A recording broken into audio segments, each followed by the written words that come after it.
You're just the placeholder until my ex gets his life together, she admitted. So I gave her permanently. Now he's back in jail and she's begging for a second place on my waiting list. Hey viewers, before we move on to the video, please make sure to subscribe to the channel and hit the like button if you want to see more stories like this. Thanks. For 3 years, I built my life around Hannah. I wasn't just her boyfriend. I was her foundation. When her car died, I was the one who co-signed the loan for the new one. When her dad got sick, I was the one who drove her to the hospital every weekend, who held her while she cried, who made sure she ate. When she maxed out her credit cards, I helped her consolidate the debt and create a budget. I was the stable ground after the earthquake of her life. I thought it made me a good partner. I didn't know I was just being a good placeholder. The cracks started small, almost imperceptible. A locked photo album on her phone she'd named The Past. The way she'd sometimes get a distant look in her eyes, a sad, almost yearning smile that never seemed to be for me. I'd ask her about it and she'd just shake her head and say, "Just memories, Alex. Don't worry about it." And I didn't because I trusted her. I was an idiot. The real shift happened 2 weeks ago. I was cooking dinner, her favorite chicken parmesan.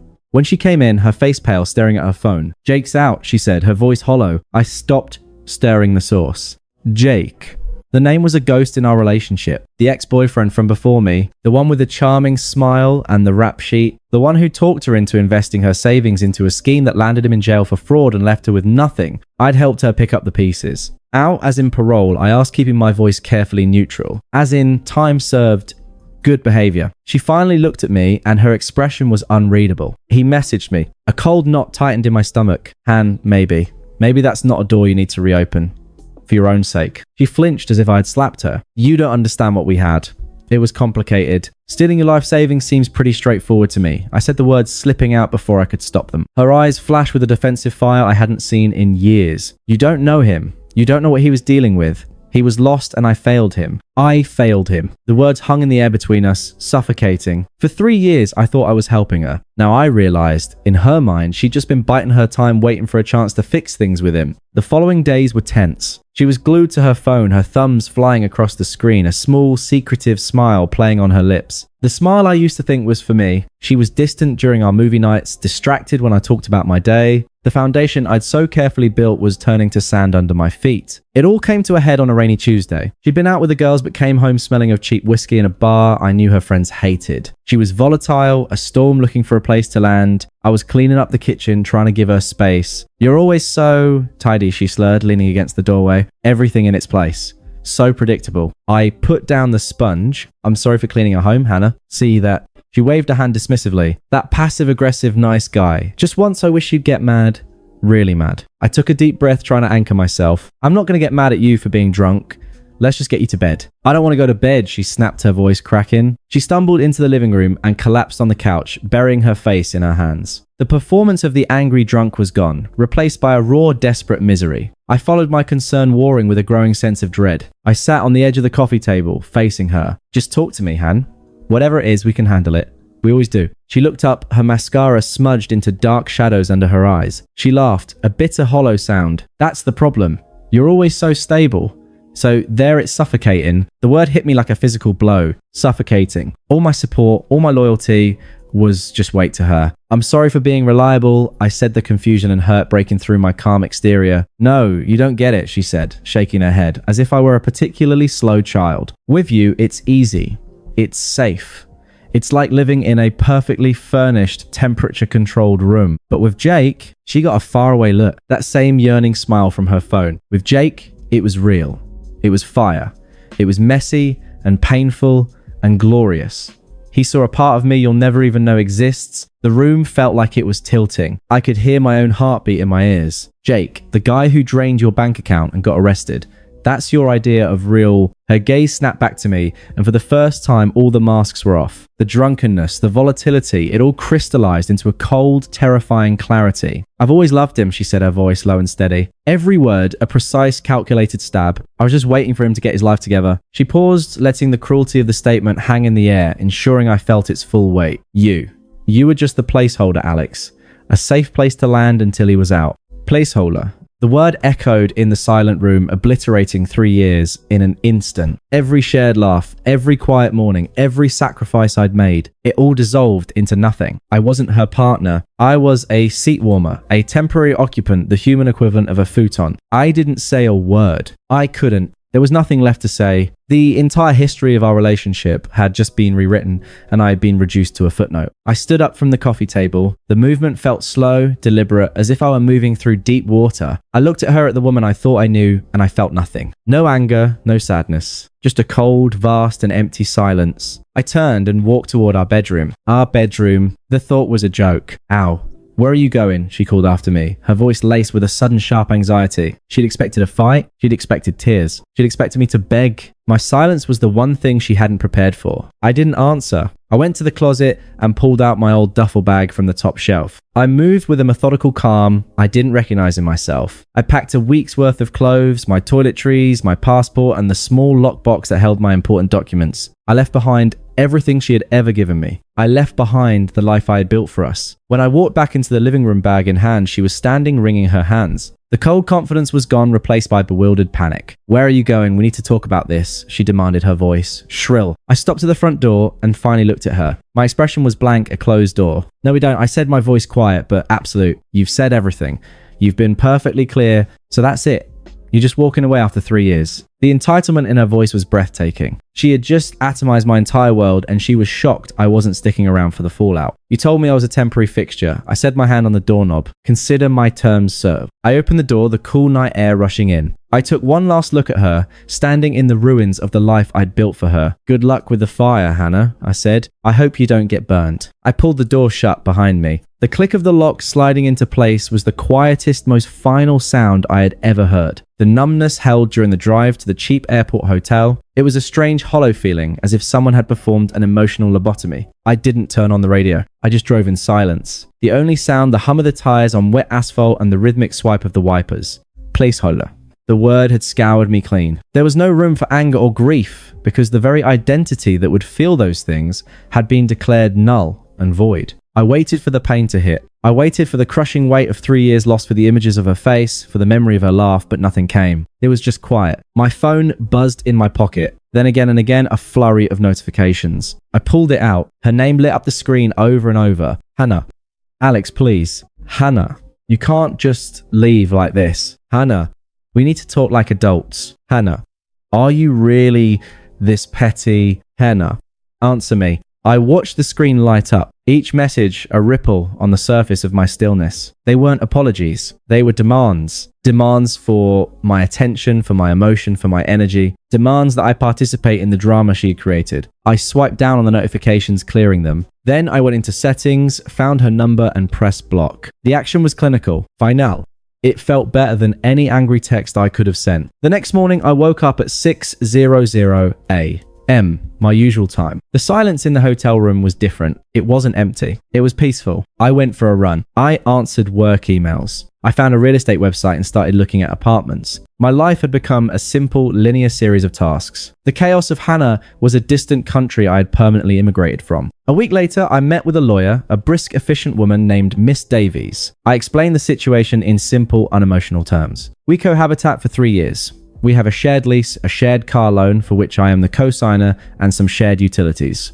I want to sever all financial and legal ties as cleanly and quickly as possible. Miss Davies nodded, typing notes. And the reason for the separation, I looked out the window of her high-rise office. The city looked clean and orderly from up here. She informed me that our entire relationship was a temporary arrangement for her until her previous partner was available again. Miss Davies stopped typing and looked at me over her glasses.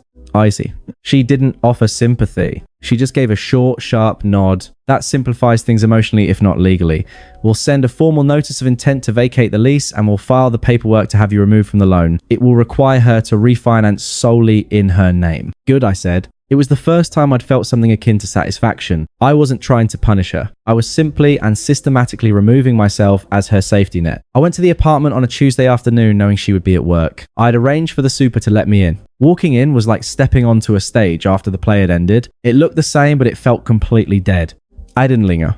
I went straight to what was left of my things. My books. My desktop computer. The good set of knives my grandfather had left me. I loaded them into cardboard boxes. I brought I paused by a framed photo on the bookshelf. It was us on a hiking trip, smiling wind in our hair. I looked at my own face, at the genuine, unguarded happiness in my eyes. I felt nothing for that man, but a distant pity. He didn't know he was living on borrowed time. I left the photo on the shelf. It belonged to the placeholder. As I was carrying the last box out, my phone rang. It was Mark, one of our mutual friends. I almost didn't answer, but Mark was a decent guy. Alex, hey, man, he said, his voice strained.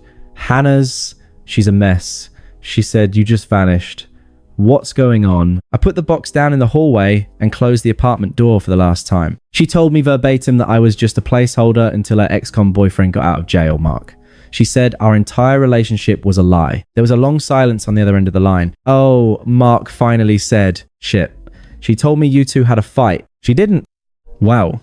Yeah. Wow, I said my voice flat. So I'm not vanishing. I'm exiting a situation that was built on a false premise. I'd appreciate it if you didn't give her this number. Of course, man. Of course. Jesus.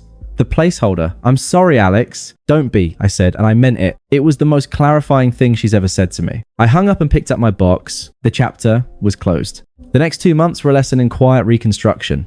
I found a small, bright apartment on the other side of the city. It had big windows and no memories. I bought furniture piece by piece, choosing only what I liked. I started going to the gym, not as a distraction, but as a purpose. The physical transformation was slow, but the mental one was rapid. The fog of Hannah's drama cleared, and I could see my own life with startling clarity. I was happier. Genuinely, undeniably happier in my sterile, quiet apartment than I had been in years. The news of Hannah's unraveling reached me in fragments like pieces of a shipwreck, washing up on my distant, peaceful shore. It started with a text from an unknown number a month in. Unknown. Hey Alex, it's Stacy. Look, I know Hannah messed up, but Jake is a total loser. He moved in like a week after you left and he's not even looking for a job. She's miserable. I deleted it and blocked the number. Then a brief, awkward call from Mike, another friend from the old group. Hey man, just so you know, things are not good over there. Jake's a piece of work. Real possessive type. They had a screaming match in the parking lot of the Grove last weekend. Cops were almost called. I'm sorry to hear that, I said. The phrase utterly empty of meaning. It was a social autopilot response. Yeah. Anyway, we're all getting kind of sick of his drama. Take care, Alex. Click. The final, most satisfying piece of karma came via a Google alert I'd set up long ago, back when I was helping Hannah with her case against him. I'd forgotten about it. The email popped up in my inbox with the subject, new result for Jake Morrow. I clicked it. It was a local news brief from the police blotter, arrested on charges of violating parole and attempted burglary. Jake Morrow, 31, was taken into custody after a failed break-in at a construction site on Elm Avenue. A female accomplice identified as Hannah R. was questioned and released pending further investigation. Police seized items from their shared residence. I leaned back in my chair, so the fire she'd chosen over my suffocating stability had burned her just as I'd coldly predicted. Jake was back where he belonged, and Hannah had been dragged down with him, questioned and released. I could only imagine the humiliation. The police in her apartment seizing things. The neighbors watching. The perfect dramatic end to her tragic romance. My phone vibrated, pulling me from the thought. It was her again from another new number. This time, it was a voicemail. I almost deleted it, but a detached sense of curiosity made me press play. Her voice was a ragged, hysterical shriek stripped of all its former calculated charm. I can't believe you. I am in real trouble here. My life is falling apart and you're just sitting there feeling smug. Jake's back in jail. The police took my laptop. My landlord is threatening to evict me. I admit I messed up, but you're supposed to be the better person. You're supposed to help. Call me back. The message ended. I stared at the phone. There it was. The unvarnished truth of her character. Not an apology for the 3-year con she'd pulled on me. Not a shred of self-awareness. Just a furious, screaming demand that I, the man she'd called a placeholder, fix the consequences of her own choices. She still saw me as a function, a tool. The better person was just another role she expected me to play for her benefit. I deleted the voicemail. Then I blocked the new number. I looked around my new apartment. The evening sun was streaming through the big windows, illuminating the clean, sparse space. It was quiet. It was mine. I felt nothing for Hannah but a faint anthropological interest. Her desperation was just noise. The silence in my new life was my own, and it was golden. The silence after her screaming voicemail was a victory. It was the sound of a door, not just closed, but bricked over. I had built a new life, a fortress of calm, and her chaos was now outside the walls, barely a whisper on the wind. But Hannah had never been good at respecting boundaries. The attempts began again, each one a more transparent and pathetic grasp at the lever of my guilt. The first was an email.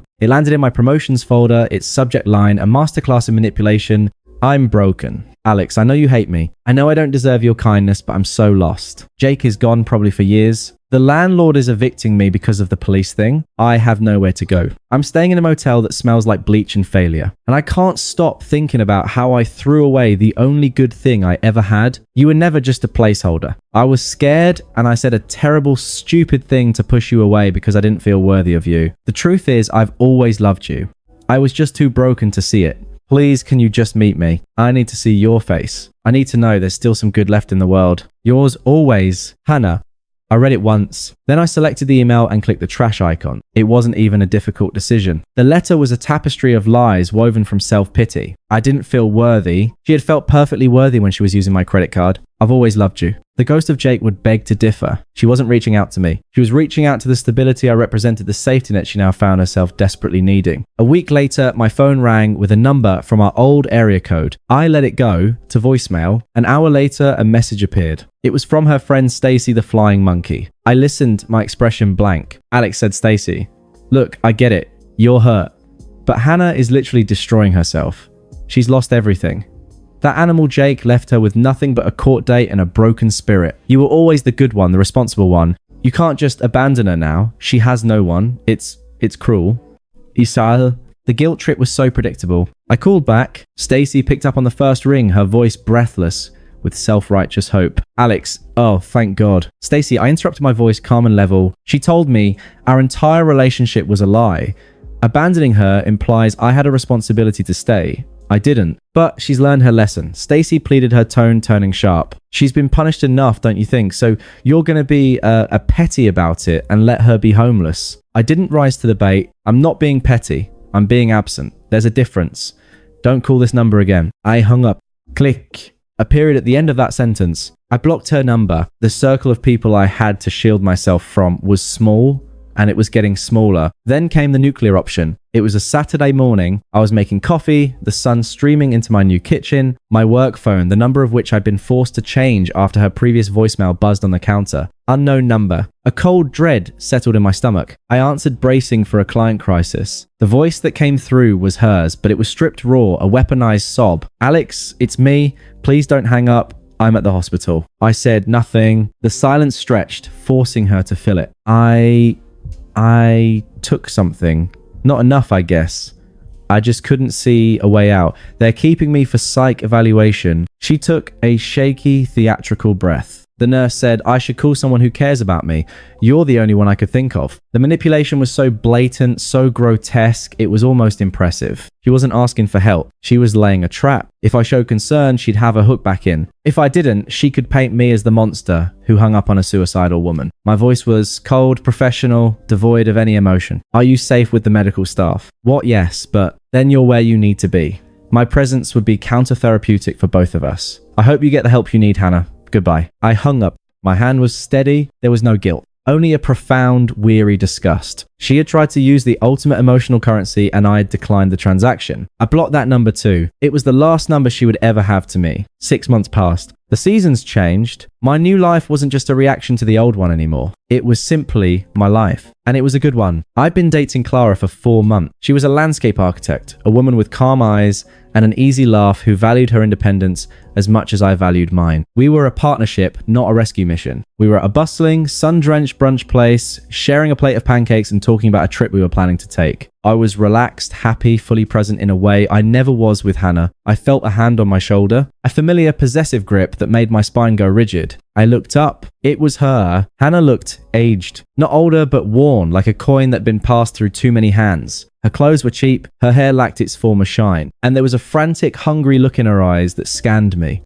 Then Clara. Then our food, our happiness, our peace. Alex, we need to talk now. She completely ignored Clara, treating her as an inconvenient piece of furniture. Clara looked at me, a question in her eyes. I gave a slight, almost imperceptible shake of my head and a look that said, I'll handle this. I turned back to Hannah, my posture not defensive, but open, as if a mildly bothersome stranger had approached our table. Hannah, this isn't a good time, I said, my voice, polite but distant. Her composure already brittle, cracked. It's never a good time for you anymore. My life is ruined. Jake's in for 5 years. I lost the apartment. I'm waiting tables at a diner. I have nothing. She was waiting for a reaction. Shock, pity, anything. I gave her nothing. I'm aware I said my tone flat as if she told me the weather was poor. I heard. The indifference was a slap. Her eyes widened, brimming with furious, disbelieving tears. And you don't care. After everything we had, this was the moment. The power reversal was complete. I was no longer the placeholder. I was the king in his castle, and she was the beggar at the gate. I turned slightly to Clara, my demeanor softening instantly. Clara, this is Hannah. Hannah, this is Clara. The introduction was deliberate, polite, and utterly devastating. It formally acknowledged her existence while simultaneously demonstrating her absolute irrelevance to my current world. Hannah stared her jaw slack. She looked between us, at our joined hands on the table, at the simple intimacy of the scene. So this is it, she whispered, her voice trembling with a fresh wave of outrage. You replaced me just like that. I turned my gaze back to her and I gave her the full, unvarnished truth. It wasn't delivered with anger or malice, but with the calm finality of a judge reading a verdict. I didn't replace you, Hannah. I said, my voice clear and carrying. A placeholder is temporary by definition. When my permanent situation became available, I glanced at Clara. A genuine, unforced smile touched my lips for a fraction of a second before returning my gaze to Hannah. I simply stopped filling the temporary role. I let the words hang in the air, watching them land, watching them shatter the last of her delusions. Our business concluded the day you explained my function to me. I concluded my tone shifting to one of mild, dismissive suggestion. I suggest you focus on your own situation now. And with that, I turned my back on her. Literally. I shifted my body fully towards Clara, picked up my coffee cup and took a sip. So as I was saying, I think late September would be perfect for the mountains. The silence I left Hannah with was more absolute than any slamming door. I was no longer just ignoring her calls. I was ignoring her physical presence. She was a ghost, and I had stopped believing in her. After a moment that must have felt like an eternity, I heard a choked, guttural sound, and then the frantic click-clack of her heels retreating across the tile floor. I didn't watch her go. I didn't need to. Clara reached over and squeezed my hand, her touch warm and real. You okay? She asked softly. I looked at her, at the sunlight in her hair, at the future in her eyes, and I felt the last vestige of that cold, hollow place inside me fill with a quiet, steady warmth. Never better, I said. And for the first time since I'd heard the word placeholder, I knew it was the absolute truth. Thanks for watching. Make sure to subscribe to the channel and hit the like button. What do you think about this story?